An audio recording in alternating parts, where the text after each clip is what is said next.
القدس تنادينا. Because the rock itself is 12 by 18. It's only part of the larger rock that used to form this place.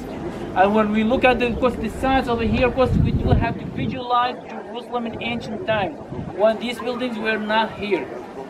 So when we see, of course, the rock, when we see, of course, the underground cave that we're probably gonna see, of course, later on, of course, that simply, identifies, the topography of Jerusalem.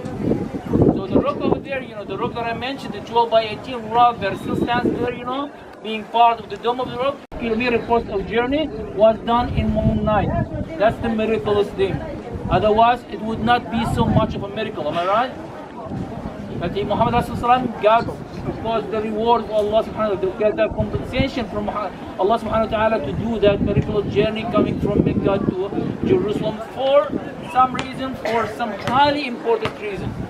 One, of course, is to simply to connect Baitul Maqdis to Mecca. By doing so, of course, we empower Jerusalem. We turn Jerusalem into an important site for Jerusalem, for the Muslims as well. And the other reason would be, of course, simply to connect the past with the present. Remember, Baitul Maqdis was being, of course, the land that witnessed, the coming of the many prophets and the messengers. So this is the land of the prophets and the messengers. So that was again part of, of the reason, part of the focus of Allah subhanahu wa ta'ala on Jerusalem, on Muhammad sallallahu doing that miraculous journey coming from Mecca to Baitul Maqdis.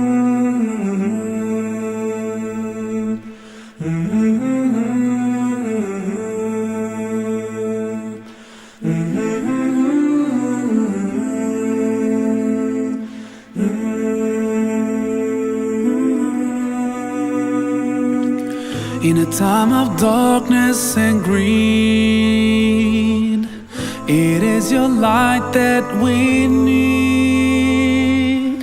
You came to teach us how to live.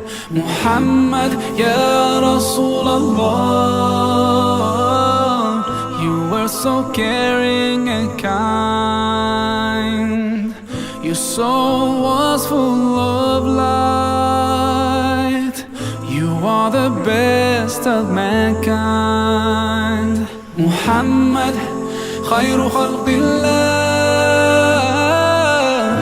Sallu ala Rasulillah, Habib al-Mustafa. Peace be upon the messenger, the chosen one. From luxury you turned away, and all night you would pray, truthful in every word you say. Muhammad, Ya Rasulullah, your face was brighter than the sun, your beauty equal by none. You are Allah's chosen one. Muhammad, khayru khalqillah. Sallu ala Rasulillah, Habib al-Mustafa. Peace be upon the messenger, the chosen one. I'll try to follow your way. So we're now going in to Masjid al-Aqsa, finally.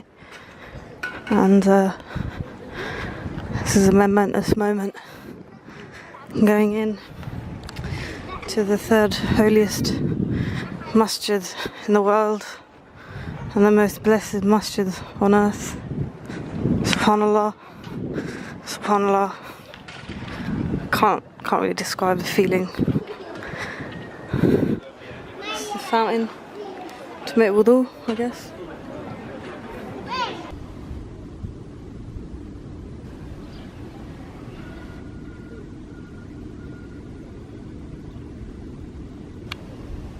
So now entering Masjid Aqsa for the first time. SubhanAllah. Check this out. Wow. The third holiest site in the whole of the Muslim world. And I'm standing here. Yeah. SubhanAllah. It's just the most amazing feeling walking here now. So just walked in to the women's section, SubhanAllah. So I just want to say one thing is, having been to the other harams, it's just amazing. يا أقصى يا أقصى يا بدرا بسمانا ذبنا فيك حبا وحنانا حبا وحنانا يا أقصى يا أقصى يا بدرا بسمانا ذبنا فيك حبا وحنانا حبا وحنانا يا مسرى الرسول العدناني قد شدت رحال الركبان جمر الشوق يجتاح كياني ليت لي بينهم مكانا ليت لي مكانا يا أقصى يا أقصى يا بدرا بسمانا ذبنا فيك حبا وحنانا حبا وحنانا للساحات قد سارت جموع يحدوها حب وولوع وإن جفت في العيون دموع فالقلوب قد فاضت تحنانا فاضت تحنانا يا أقصى يا أقصى يا بدرا بسمانا ذبنا فيك حبا وحنانا حبا وحنانا خذوني للقبة خذوني لك حل بمرآها عيوني وإن رحتم للأقصى من دوني سلموا عليها أمانا سلموا أمانا يا أقصى يا أقصى يا بدرا بسمانا ذبنا فيك حبا وحنانا حبا وحنانا أرسل بالله أحر سلامي للأقصى يطير الحمام. This guy's making falafels. Look how fast he's making them. Pretty impressive. So we've come to this place. We're so hungry. Like we had that breakfast this morning, and then munching on other stuff. Are you hungry? Yes, I am. Apparently they do kebabs, chicken or lamb. So chicken. Trying the falafel. So yes, we've come to this place. Could you say hello to the camera? You say hello, salam. Hey, look, so we found these two brothers and they're twins. What's your name? Walid. Walid, and yours? Muhammad. MashaAllah. Have you gone all the way up now? Have you gone all the way up? Okay. Over there.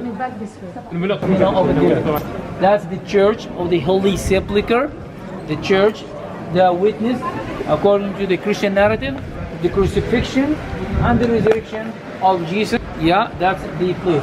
And so this was the main road. So when hearing about the story, when learning about the story of Jesus being crucified on a main road, I mean, it has some, evidence, when knowing that this place was a main street, a main road connecting the north to the south. So, according to the custom of the Romans, if you are condemned to the cross, that would be done in a public place where everybody can see you. So this was the case during ancient time.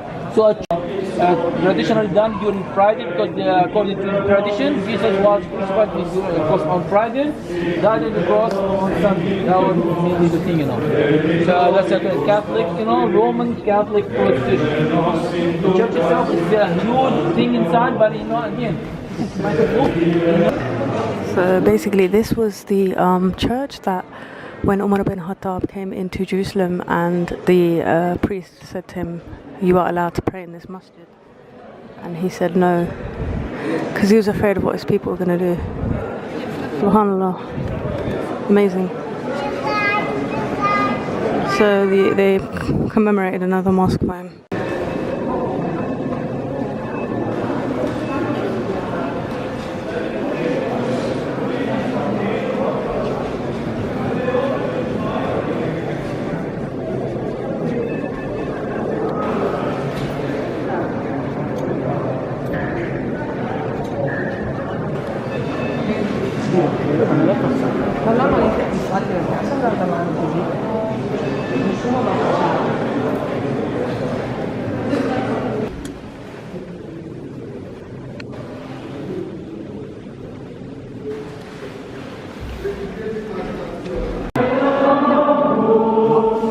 Not if your belief is that, just as long as you believe that that's the Christian's view that he died here.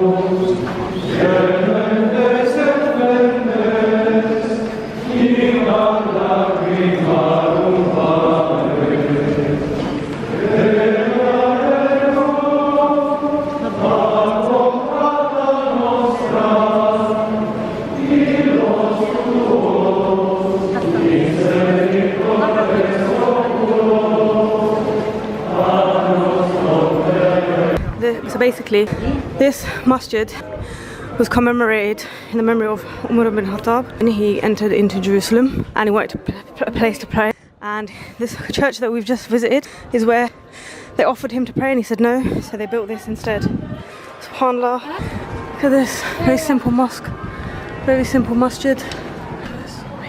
SubhanAllah, such a simple masjid here, look at it.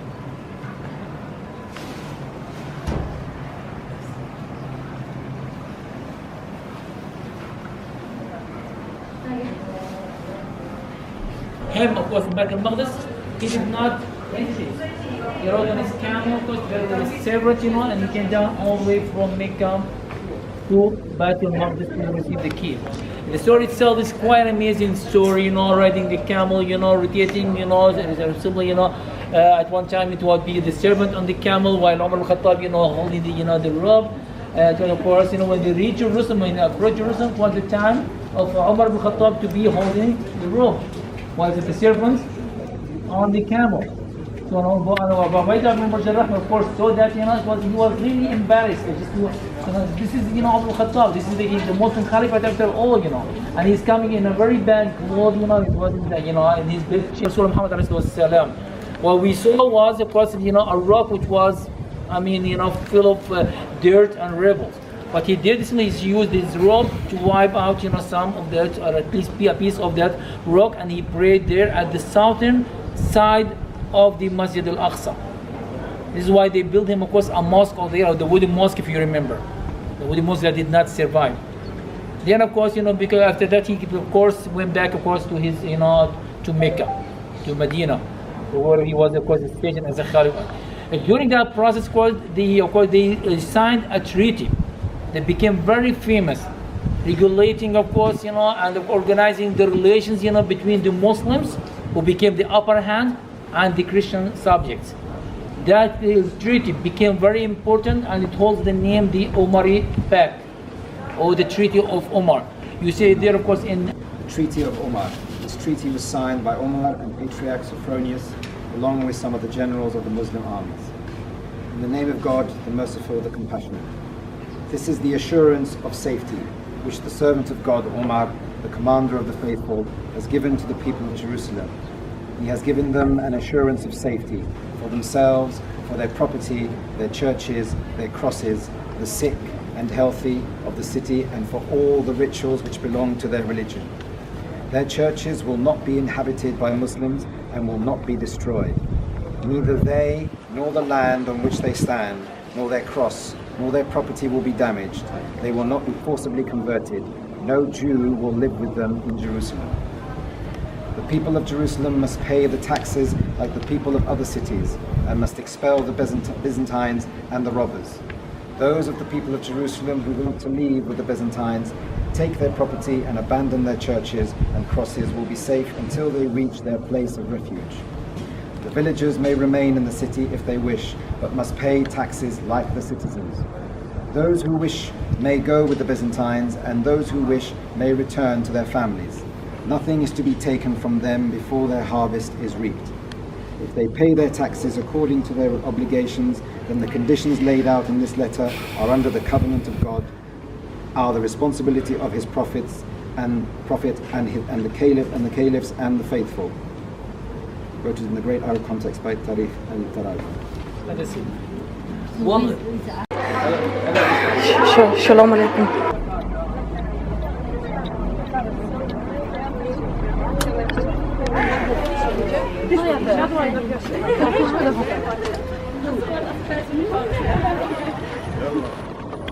So basically they want to run me over. It's right, Dory. That's why it's fine. Okay, so what are we Wait. looking at?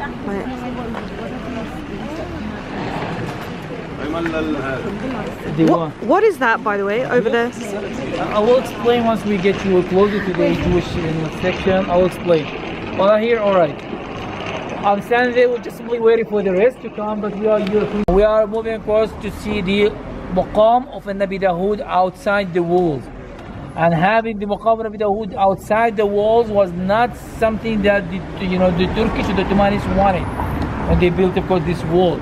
But no one knows the exact reason why, of course, the architects who designed and who built the wall decided to leave the Mount Zion outside. Mount Zion has always been part of the city of Jerusalem. And the Arabs, where the Arabs will be inside, the Israelis will be outside, shooting at each other. At some point, the Israelis managed to breach in for some time before being kicked out. So basically we've just entered the Jewish quarters, and I have to be careful doing any videos here because it's their Sabbath tomorrow. So I might not be able to do as much in this quarter. But over there you can see signs of all kinds of but from this point you can see what the muqam is all about. It's of course a small room that holds a structure of a qabr. The qabr itself can be viewed from two sections, the women's section and the men's section. Jews, share with the Muslims, the fact that, the concept, of the separation. Then even when, especially when you're praying, of course, men and women are separated.